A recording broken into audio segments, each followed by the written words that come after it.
So I was recently approached on Facebook by a brand ambassador from Horvath. It's a goggle company. And even though I've worked in the ski industry for 13 years, I've never heard of the company, but that doesn't mean that they're not good. And seeing as my wife's grandfather, his last name was Horvath, so I said, good enough for me. And I took a look. And they seem to be a reasonably priced goggle. So I decided to buy one and give it the Ol Ski Instructor's test. It never hurts to have extra goggles when you work on a mountain. So I ordered them on Amazon and they've arrived today. So we're going to take a look at them and see what we think. I ordered a set of goggles and I also ordered an extra lens. So that way I've got a low light lens as well as my high light lens. And first impressions is this is the biggest box I've ever seen for a set of ski goggles in my life. So I'm going to start opening this up and we will take a look. Inside the box is a nice hard shell kind of soft case, which when I open it up, you've got a set of goggles and an extra set of lenses. So maybe I didn't need to buy my extra set of lenses. It looks like a couple stickers too. And when I pull these out,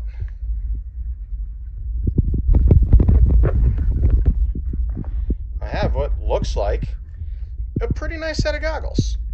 They're a decent size, pretty large. We're gonna put them on with here with my my ski helmet, and we'll see what we think.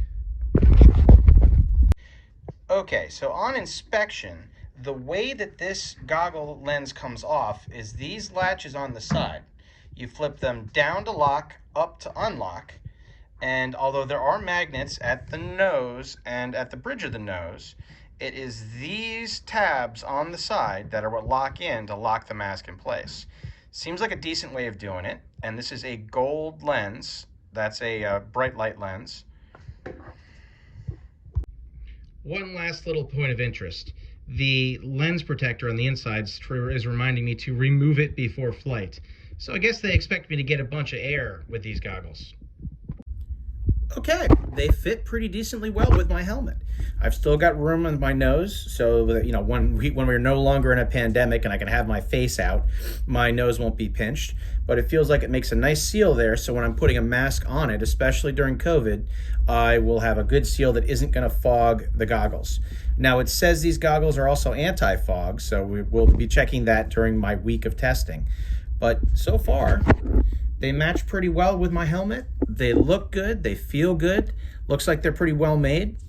And I think this is going to give me a pretty good way of testing. So I'm going to give these a week on the mountain with my 8-hour days of teaching students and see, with snow guns and other conditions, it's supposed to get cold here, what we think of how these goggles hold up. Stay tuned for part 2.